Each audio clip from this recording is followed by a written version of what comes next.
Welcome back to the Stephen A. Show. Adam, how are you feeling? I'm feeling great, Steven. How are you all? Great, great, great. How's the weather in DC? Oh, we're getting into the fall, so it's like mid to high That's 70s good. today, so it's been nice. I'm Yeah, supposed to get back into the 80s later this week, so it's just like a taste of fall, but still good. yeah. It was 74 at lunch today. I was like, I love it. I love it. Did you eat outside? No, I was so busy. I barely had a chance to eat, but yeah. Well, I'll let y'all take it away with movie reviews. Yeah, sure thing. So I saw this weekend a movie called A Million Miles Away. And this is a latest release by Amazon Studios. So if you have a Prime account, you can watch it.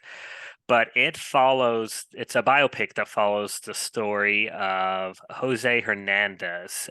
And he's an individual that becomes the first migrant worker to go to space. So this story starts with him growing up in the late 60s, being a migrant worker. He's born in Southern California, but his parents are from Mexico, and they come every season. They go pick the fruit. They're doing all the things that migrant workers do, migrant farmers do to kind of supply the rest of the country with the food they need.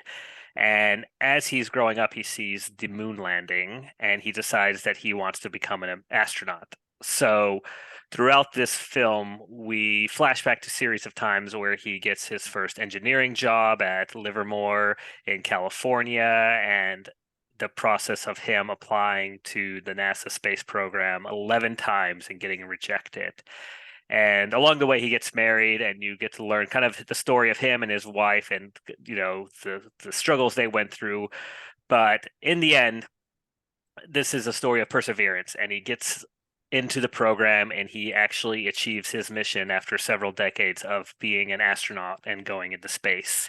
And it stars Michael Pena, and it was really good. So it's an uplifting movie. It's a good story. It's one of those biopics that don't put too much flashiness in it. You're getting kind of key moments in his life, and sometimes they're not super exciting, but they're very monumental parts. His wife is very supportive. They have 5 kids.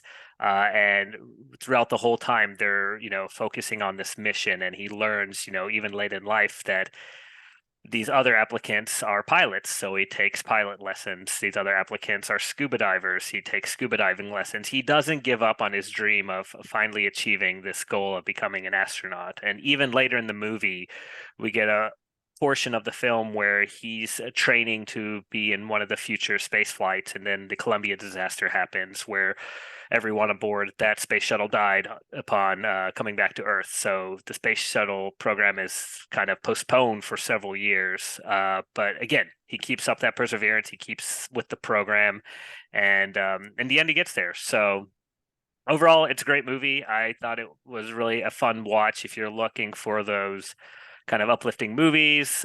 This is one to check out. And again, if you're on Amazon Prime, you have it. And good kickoff to Hispanic Heritage Month as well. So yeah, worth checking out.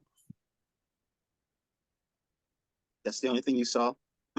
That's the only thing I saw. And what I realized last week, and I don't know if we want to rehash movies of the summer, but I talked about Barbie and Oppenheimer. Did either of y'all see that? Did you have any thoughts? Did you think it was good? Did you kind of just say I'm going to wait till later, or not Yeah, fall into I the said I hype? was going to wait till later, but I've Okay. heard great things about Oppenheimer, and I can also say this: I've heard people talk about that film that I would never suspect that would go see that film. Hmm. So it's getting buzz enough for people to flock to it to check it out. Yeah, yeah. Well, they're both still worth checking out. So if y'all haven't seen it yet, I think Barbie's on streaming right now if you want to rent it. It's and I'm sure Oppenheimer will be there soon enough. Yeah, definitely good movies of the summer. But yeah, that's all I had a chance to get to.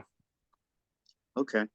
So Saturday, I had the opportunity to go to New York City and to a red carpet premiere for Queen of Knives film. It's the follow up to the King of Knives film, brought to us by Mr. Gene Pope. I think we had Mr. Gene Pope on the show to talk about King of Knives. So it's a sequel, basically following up with King of Knives. Spoiler alert, because I'm going to talk about the movie a little bit. King of Knives is basically um, a story about a family trying to survive after a tragedy, also in the midst of a husband and wife in the middle of a middle-age crisis. So there's a lot going on. It's a lot of emotion, a lot of drama happening in the first movie. The first movie takes its course. The second movie picks up with some time after the first movie ends. And these are dark comedies, so it's a lot of funny moments in it, to the point that when they get to a part in the film when they rehash the tragedy, you forget that the tragedy was there, and it kind of grabbed you by your throat. So I thought that was a very, very good, I guess, twist in the story Mm-hmm. to bring you back to remember this, like remember this part, and it really connects to the first film beautifully. Film stars Mel Harris, Gene Pope, Justin Sams, Roxy Pope, and I'll say this: I had wrote this down because it's something I thought about the film. I think it's a meaningful testament to aging with maturity and truth. So definitely check that out. Interesting. Google it, find out where it's playing. I think it's still, if the Soho Film Festival is still going on, it should still be in the rotation there, and that's in Soho, New York. Nice.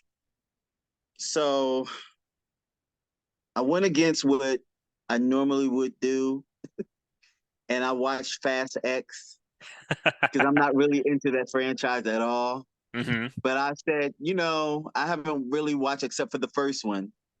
And then I decided not my type of film. And so I kind of left it alone. But they keep making movies. So obviously people are loving them because they keep making them. So I was Mm-hmm. like, okay, let me check this out. What is so great about this film? And I like Jason Momoa. So I was like, okay, let me check him out.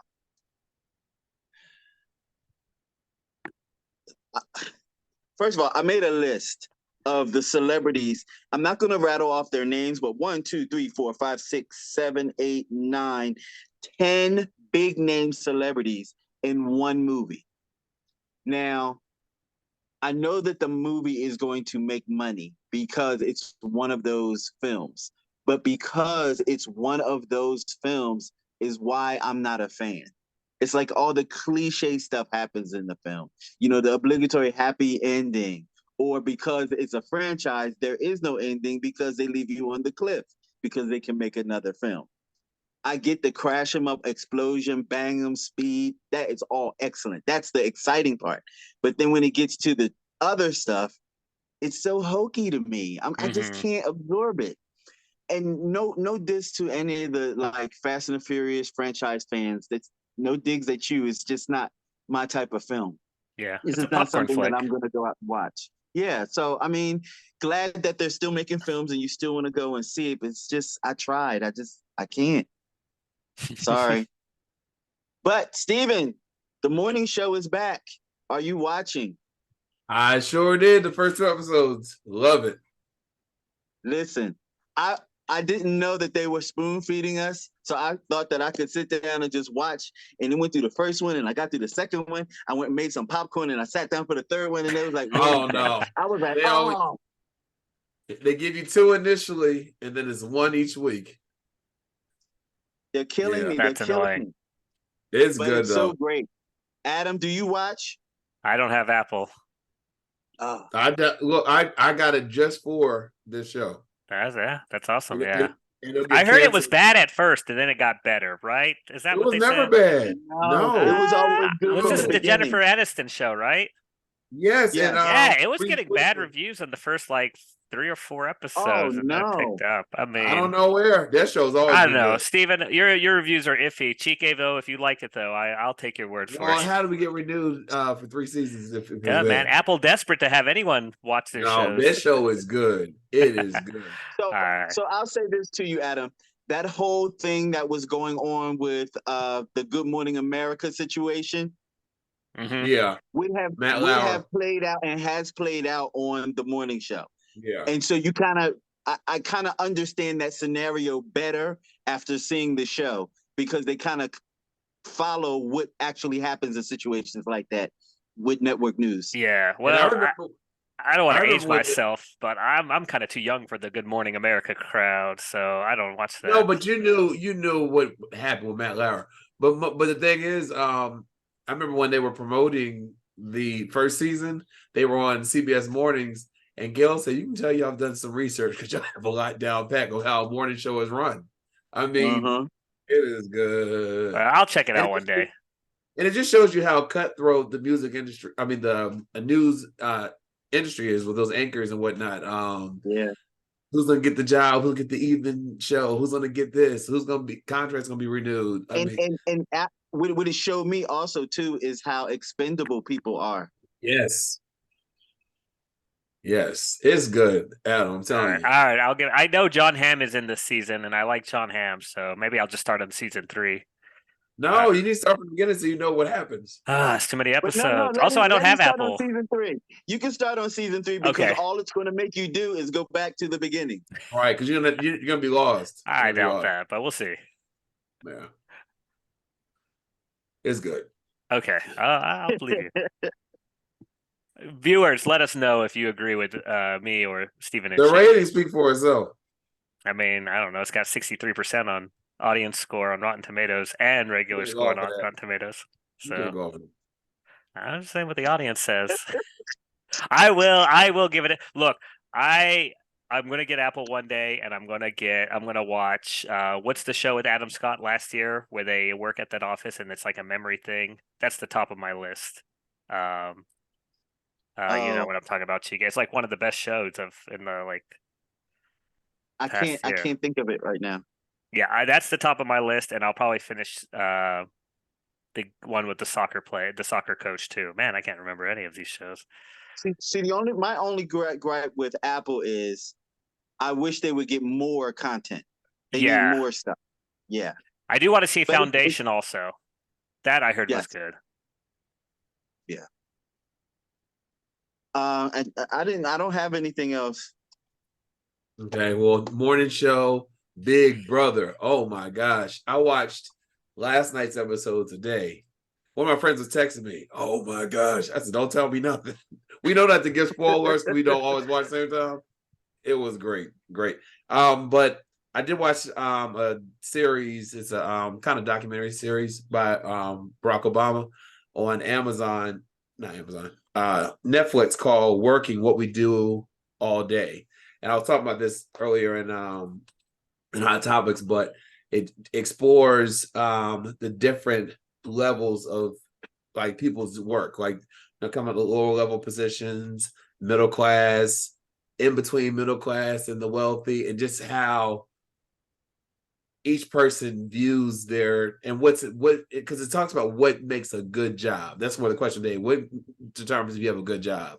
And just I mean, you really get to see the stress level and the challenges that each group faces. And this is it's eye opening. It's eye opening. And Adam, we work in staffing, so we kind of see a little bit of that, but this just shows it from a personal standpoint of because I think they all work for the same company, but it's just showing the different levels of their employment. Mm. But it's really good.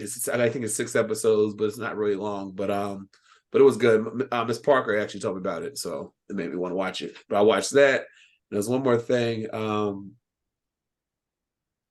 Big Brother. Yeah, that might be it. Okay.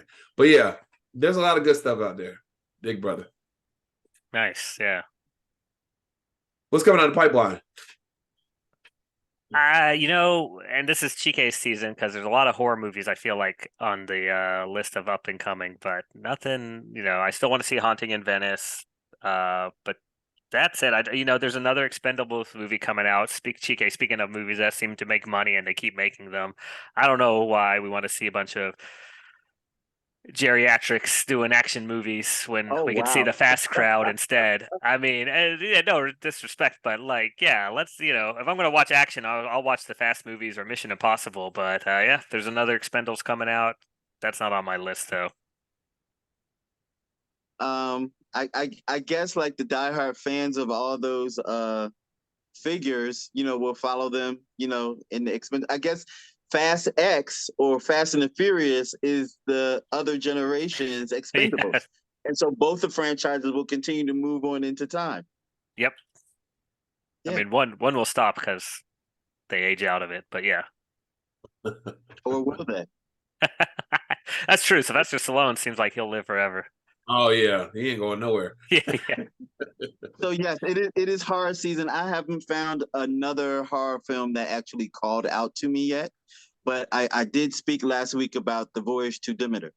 That Mhm. one was really, really good. So hopefully I can find something else that's, will grab my attention and make me want to see it. Nice. Not yet. Christmas is around the corner. Favorite time of year. Oh yeah, they're Anyway, getting those movies ready for you, Steven. people already talk about Christmas. I'm like, wow, Christmas is around the corner. Can we get to Thanksgiving first? I know. It's the most wonderful time of the year. Yeah. True, true. Well, listen, guys, thank you so much for letting us know what to spend our time, money on, whatnot. Have a great week, and we'll be right back after this. Thanks.